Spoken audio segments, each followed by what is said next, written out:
போகிறதுக்கு முன்னாடி நான் ஒரே ஒரு விஷயம் சொல்லணும்னு ஆசைப்படுறேன். கொஞ்ச நாள் முன்னாடி நான் வந்து ஒரு ட்வீட் போட்டேன். இந்த பாரத், இந்தியா அப்படின்னு சொல்லி பேர் மாறுது அப்படின்னு சொல்லி ஒரு ரூமர்லாம் வந்தது. அப்போது எனக்கு திடீர்னு ஒரு திங்கிங் சின்ன வயசுலேருந்து இந்தியா, பாரத், பாரத், இந்தியா எல்லாம் ஒன்று தானே, ஏன் திடீர்னு பேர் மாற்றம் அப்படின்னு சொல்லி எனக்கு தோணுச்சு. அதை நான் பதிவு பண்ணேன். அந்த பதிவு வந்து ஒரு ட்வீட்டாக பண்ணும்போது அது பயங்கரமாக வைரல் ஆகி பயங்கரமான கமெண்ட்ஸு. ஏன்னா இது வரைக்கும் பார்த்தீங்கன்னா என் லைஃப்பில் நான் அரசியல் சார்ந்த எந்த விதமான ஒரு ஒப்பீனியன் போட்டதே கிடையாது. ஏன்னா எனக்கு அரசியல் பற்றி எதுவுமே தெரியாது. சுத்த ஜீரோ நாலேஜு. இது ஒரு இந்தியன் சிட்டிசனாக எனக்கு என்ன தோணுச்சுன்னு அதை நான் பதிவு பண்ணேன். எனக்கு தப்பாக தெரியல. என் ஒப்பீனியன் நான் சொல்லணும்னு நான் ஆசைப்பட்டேன். ஆனால் அதுக்கு வந்து எதிர்ப்பு இருக்குல்ல.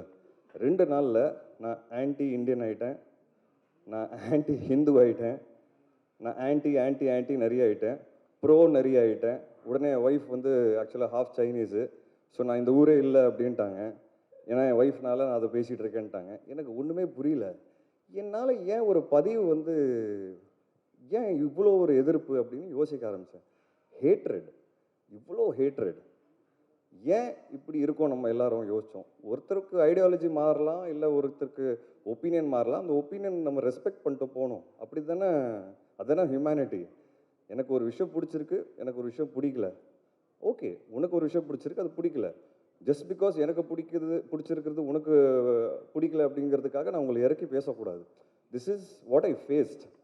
அண்ட் எனக்கு அது ரொம்ப ஸ்ட்ரேஞ்சாக இருந்தது. இப்போ நம்ம நாட்டில் பார்த்தீங்கன்னா நிறைய ஹேட்ரேட் இந்த மாதிரி பயங்கரமாக பரவிட்டு இருக்கு, எஸ்பெஷலி சோஷியல் மீடியா. ஆனால் நம்ம சுற்றி இருக்கிற ஆளுங்களோட உட்காந்து பேசும்போது அது இல்லவே இல்லை. அப்போ உண்மையாகவே அது சோஷியல் மீடியாவில் மட்டும் தான் இருக்கா, இல்லை அது உண்மையாகவும் இருக்கா அப்படின்னு ஒரு கேள்வி வருது. பட் அது உண்மையாகவும் இருக்குது. நம்ம நிறைய இன்சிடென்ட்ஸ் பார்க்குறோம்.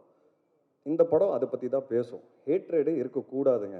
ஒப்பீனியன் மாறலாம், நம்பிக்கை மாறலாம், ஐடியாலஜி மாறலாம். நிறைய விஷயங்கள் ஒருத்தரோட மதத்தில் வந்து இன்னொரு மதத்துக்கு வந்து ரெஸ்பெக்ட் கொடுக்க வேண்டிய ஒரு விஷயமா வந்து அதான் டிஃப்ரென்ஸ் இருக்கலாம் மதங்களில். பட் ஒருத்தருக்கு நம்ம ரெஸ்பெக்ட் கொடுத்து போகணுங்கிறது தானே வாழ்க்கை. இந்த படம் அதை சொல்லிக் கொடுக்கும். அதுதான் Lal Salaam. And I'm very confident that this film will definitely create noise. உங்களுக்கு சிம்பிளாக சொல்லணும்னா, அதான் எக்ஸாம்பிளாக சொல்லணும்னா, இன்னைக்கு தளபதி அப்படின்னு ஒரு யார் உங்களுக்கு பிடிக்கும் அப்படின்னு கேட்டால் ஒரு பதிலே கொடுக்க முடியலங்க. ஏன்னா நீங்கள் ஒரு பக்கம் பதில் கொடுத்தீங்கன்னா இன்னொரு பக்கம் தாக்குறாங்க, ஒரு பக்கம் பதில் இன்னொரு பக்கம் பதில் கொடுத்து அந்த பக்கத்தில் தாக்குறாங்க. ஏன் நம்ம இப்படி இருக்கோங்கிற இந்த மாதிரி கேள்விகள் எனக்கு நிறைய வரும் லைஃப்பில். So I think this film is an answer and is an example that we should respect opinions. We should respect opinions. We should respect difference of opinions, and we should respect our beliefs and others' beliefs. That is why Lal Salam will really do well, and I'm happy and proud to be a part of this movie. Thank you so much. And பத்திரிகை நண்பர்கள் 15 வருஷம் இன்னைக்கு இங்கே நிற்கிறேன் அப்படின்னா, இன்னைக்கு இந்த பரிசு எனக்கு கிடச்சிருக்குன்னா அது நீங்கள் எல்லாரும் தான் காரணம். ஏன்னா ஒவ்வொரு படமும் வந்து விமர்சனங்களுக்கு அப்புறமா தான் எனக்கு கூட்டம் வரும். அந்த ரிவ்யூஸை நான் ரொம்ப மதிக்கிறவன். அதுக்கு காரணமே நீங்கள் தான். நீங்கள் கொடுத்த நல்ல ரிவ்யூஸ் எப்போவுமே எனக்கு வந்து கூட்டம் கொண்டு வந்திருக்கு. அண்ட் இப்போ நான் 5-6 படம் வந்து சைன் பண்ணியிருக்கிறேன். என்னோட நல்ல ஃபேஸில் இருக்கிறேன்.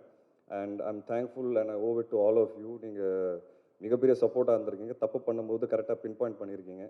அண்ட் எனக்கு அதெல்லாம் ரொம்ப பிடிக்கும். And thank you so much for this journey. And I think நிறைய பேசிட்டேன். ஏன்னா எனக்கு பேசணும்னு ஆசை. நான் நிறைய பேச மாட்டேன் முன்னாடி. ஏன்னா அப்பா போலீஸாக இருக்கிறதுனால நான் எது பேசினாலும் அதில் ஏதாவது ஒரு தப்பு கண்டுபிடிப்பாங்க. அப்பா ரிட்டையர் ஆகிட்டார். இப்போ எனக்கு ஒரு தைரியம் இருக்குது பேசுகிறதுக்கு. அதனால தான் நான் வந்து என்னால் நிறைய கனெக்ட் பண்ண முடிஞ்சது ஐஸ்வர்யா அவங்களோட. எங்கள் அப்பா சூப்பர் ஸ்டார் இல்லை, பட் அவர் ஒரு போலீஸ் ஆஃபீஸர். பட் அவர் இருக்கிறதுனால எனக்கு எவ்வளோ பாதிச்சிருக்கு லைஃபுங்கிறது அது எனக்கு தெரியும். அட்வான்டேஜஸும் நிறைய இருந்திருக்கு, டிஸ்அட்வான்டேஜஸும் நிறைய இருந்திருக்கு.